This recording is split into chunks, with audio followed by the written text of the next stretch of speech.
When dreadful aliens threaten to wipe out the world population in no distant time, civilians and soldiers are sent 30 years into the future to fight for humanity. However, certain things are considered before one can be drafted. 28 years earlier in California, we see Dan Forrester, a biology teacher and former Green Beret. He arrives at his home where he holds a Christmas party with his family and friends, along with his 7-year-old daughter Maury and his wife Emmy. Emmy shows him the Christmas card sent by his father to Maury, but Dan is not happy about it because his father abandoned him when he was a child. Somehow, his stay is short-lived when he gets a call from a renowned research center for an interview. With a smile on his face, he leaves the party with the great surety of securing a new job, which I'm sure comes with a huge pay. However, he is disappointed when the employer calls to tell him that he's been replaced with someone more qualified and experienced than him. Dan is unhappy with the development, but he's got to live with it. He goes back to the house to be with his family and friends, where they sit to watch the World Cup match. Maury notices the sad look on his dad's face and assures him that everything is going to be fine. The match becomes tense as they all watch in anticipation, but somehow, their joy dashes away when what they all expect to be a goal turns out to be something else. There happens to be a change in the atmosphere, and suddenly, a luminous light appears in the center of the pitch, escalating to every corner of the stadium. A group of armed people who ask everyone to stay calm are seen everywhere on the pitch. A lieutenant among them, a female soldier by the name Hart, announces to everyone that they are from the future and that 30 years from that moment, humanity will face extinction from the face of the earth due to an overwhelming alien invasion, which they have come to seek for help in fighting the race of aliens known as the White Spikes. In 11 months' time, all human beings in the future will be wiped from the face of the earth. We need you. Our fathers, mothers. Shortly enough, jump facilities are created around the globe to send the world's military into the future to help fight the aliens. The first 20,000 soldiers are sent, but 7 days later, those hopes are dashed as only a small number of them survived, since only half of the military are qualified to jump. A person is considered qualified only when he or she is 40 years and above. Due to the limited number of personnel, the world leaders agreed to constitute the first worldwide draft with the inclusion of civilians. However, with a draftee survival rate of less than 10%, many people question if it's worth it. After a year of the draft and a spawning anti-war movement, we see Dan in the classroom where he teaches his students about photosynthesis and the magic of chlorophyll. But none of the students seem to pay attention as they all look disturbed. Frustrated by the students' attitude, Dan decides they will talk about something else. He asks them what excites them, but none of the students reply, except a boy named Martin who is anxious about ancient volcanoes. Volcanoes are nature's fury, guys. Dan is aware of what Martin wants to talk about, so he refuses to pick him up. Having seen the new number projections, the students seem to have lost hope in school, and they ask if there's a point in acquiring all the grades, only to end up dead in no distant time. To keep their spirits up, Dan tells them that if there is anything the world needs right now, it's scientists, which is the one reason they have to study and not give up. Just then, his phone beeps.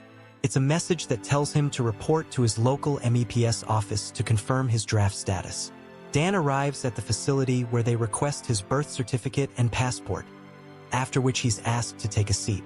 He's asked to stretch his hand into a machine that collects his data, which says that he will be dead in 7 years, making him very much eligible for drafting. The device also implants a jump link on his hand, which will facilitate his jump to and from the future. It is synced to his biosignature and can only be removed when he completes his tour of duty.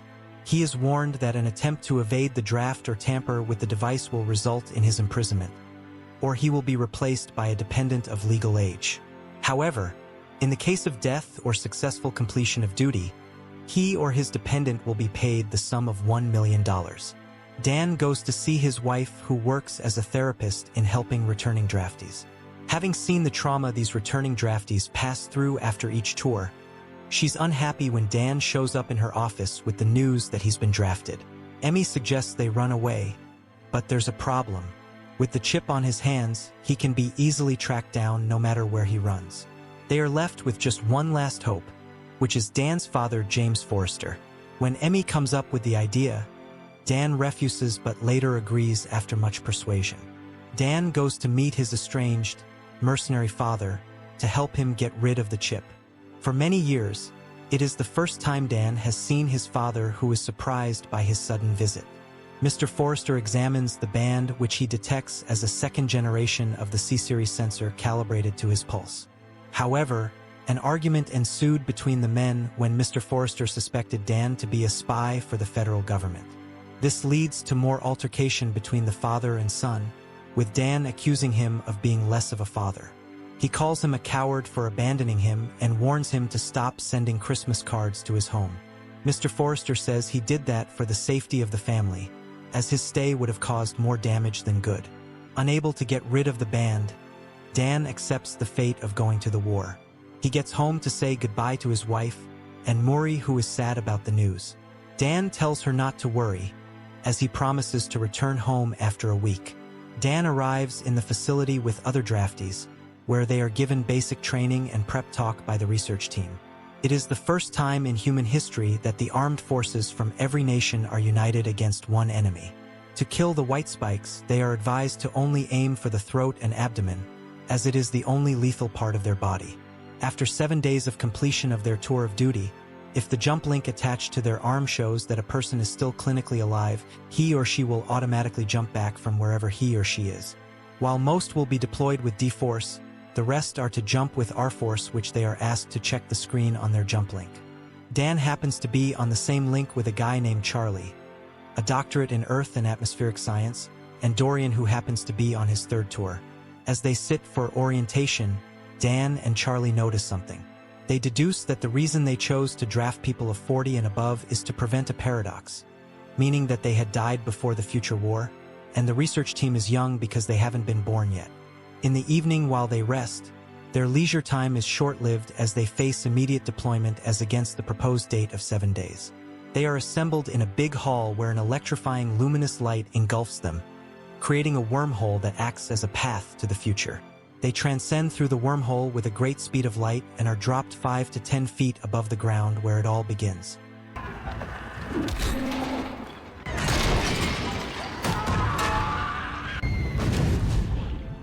Having been dropped in the wrong location due to a crash in the output coordinate, only a few survived. After helping the few survivors to get on their feet, Dan gets a call from Colonel Forrester, who is in the future. She orders them to rescue nearby lab personnel from a facility before the area is sanitized. The group set out for their first mission. 2 draftees, Nora and Cowan, are sent ahead into the street to watch and report whatever they see to them, of which they confirm that the coast is clear. Dan and his team are swift into action. They get inside the facility but discover that the lab personnel are dead, which Colonel Forrester is disappointed with. Notwithstanding, she opts for a new mission. She asks the team to search for a biomedical freezer and retrieve a dozen blue ampoules, which she intends to use for research purposes. After finding the ampoules, they are asked to evacuate the building in less than 6 minutes, as they plan on bombing the place. On their way out, they are attacked by the white spikes, and we learn that the aliens disappear every 6 days, which they term the Sabbath. The gruesome creatures attack aggressively with an inbuilt weapon on their body, which they use to strike their prey. The team is unable to evacuate the place on time, and many of the draftees are killed, except Dan, Charlie, and Dorian. The survivors awake in a military encampment in the Dominican Republic, after being unconscious for hours due to the bombings. Dan is asked to report to Colonel Forrester, who thanks him for recovering the ampoules. After a short conversation and interrogation, Dan finds out that the colonel happens to be his grown daughter Maury. She asks him to join her on an expedition to seize a female spike, which are few and far between than the males they had encountered previously. Maury reveals that they had created a toxin that kills the male spikes, but somehow, the female survives it, which is why they need to find out why and also to come up with something that can kill her. Since Dan already has basic military training, he is drafted into the Special Force. They fly to the location where the female spike is being held in a cave to sedate her. Maury goes down into the cave to help her team in capturing the creature, while she asks Dan to wait for her in the choppa.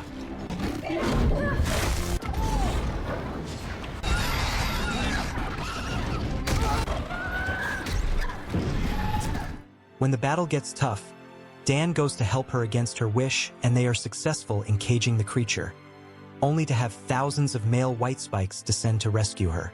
The helicopter with the female spike takes off, while Dan and Murray fight the male ones who attack them. They escape successfully to a beach and signal the team for rescue. At the beach, Murray reveals to Dan that unhappy with his life after losing his job, he divorces his wife, abandons his family, and dies in a car crash in 2030. He had brought him back in time to spend some time with him. She wishes Dan never left the family. Shortly, the rescue team arrives, and Dan and Murray, along with the white spike, are conveyed to a fortified location in the middle of the ocean where the jump link is created. The female spike is chained and sedated with 180 milligrams of hydromorphone per hour. Murray asks his father to assist her in finding the right toxins, which could be 1,000 things. Hundreds of variations are needed to make thousands of tests, and if lucky, a working female toxin should be ready the next day. Several bonds of 37%, 49%, and so on are formed, but none is up to 100%, which gets Murray frustrated. Dan asks her to take a break, but she refuses. They finally get the one that shows a 100% bond, and just then, the jump link on Dan's hand beeps, indicating that he has just a day left to complete his tour of duty. The next day, against his wish, Murray asks him to do her the favor of taking the toxins back with him. Dan insists on staying, saying he can't leave her to fight the aliens all alone. But Murray tells him something. She tells him to go back in time to put things together, so they won't end up with the fate of having a broken family. She then gets a call from his team informing her of an invasion from the male spikes who have come to rescue the female one. Dan is notified through his jump link that he has 8 minutes left to complete his tour of duty. Murray quickly takes him to the top of the facility where she plans to get him into a choppa before his jump, while the team fights to hold back the white spikes.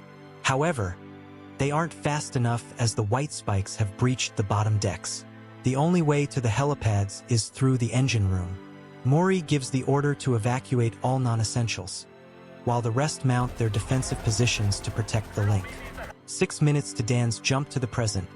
The female white spike gets rescued by his male counterparts, and off they go to hunt for their jailers. Dan and Murray tend to hide from the aliens for a few minutes before Dan's jump, but they are left with no choice but to fight when the aliens see and attack them from all corners. In the process, Murray is hit by the female spike and cannot go any further. She tells Dan to save the world, after apologizing for the manner she talked to him at the beach. Dan has just a few seconds left to go before she hands the toxins over to him. Before Dan, the white spike drags Forrester down with her in the burning flame of the facility. Dan tries to save her, but he is teleported back to the present while his time is up. He and the other survivors land back in the present and are unconscious. Hart and some soldiers along with a medical crew are on the ground to welcome them. After some hours, Dan wakes up and the first thing he asks for is the green vial containing the toxin. But he is reminded that he is holding it right in his hands and will not let them keep it for him even while he is unconscious. He gives Hart the toxins and asks them to mass-produce them as instructed by Colonel Forrester, but they tell him that there is no need to reproduce the toxins as it is no longer of importance, since the jump link went offline due to the explosion at the base and they won't be able to travel to the future any longer. Dan and the other returning draftees return to their family, who awaits them outside of the facility and are happy to see them. On getting home, Dan is welcomed by little Murray, who has been busy creating a painting to present to him. Murray gives her father the painting and tells him that her mother assisted her in doing some of the artwork. Dan hugs his daughter so close as if to tell her to not leave.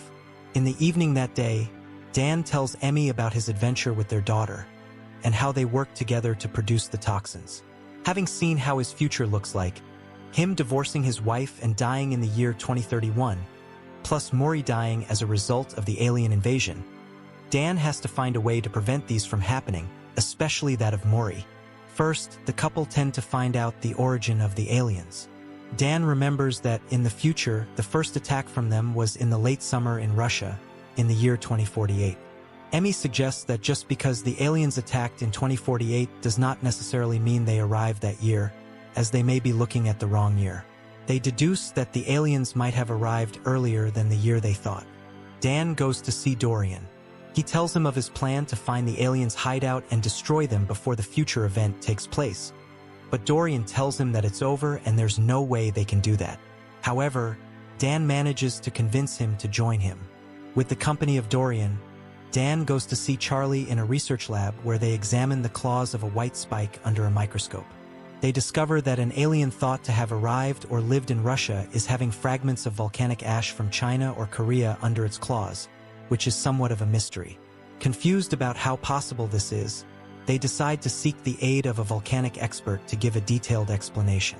Here Martin comes in. They approach him the next day to ask how possible it is that the aliens have bits of volcanic ash from China under their claws when they haven't stepped foot there. I knew this would happen. He tells them it would have to be from the Millennium eruption when the Changbai volcano on the border of China and Korea erupted in 947 AD.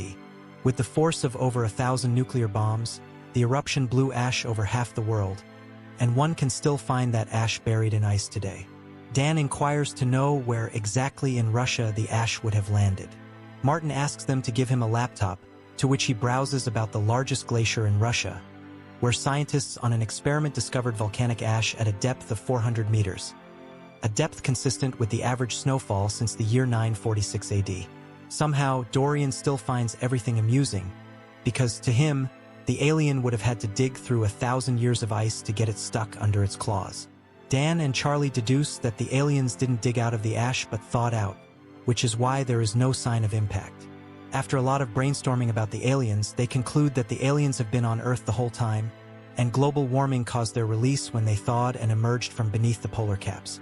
They approach Major Greenwood, who happens to be the United States Minister of Defense, to inform him of what they've been up to, and to fund a covert mission to Russia to kill the aliens once and for all, but he asks if they have proof to back up their claims, since he isn't sure if their theory about the aliens is valid.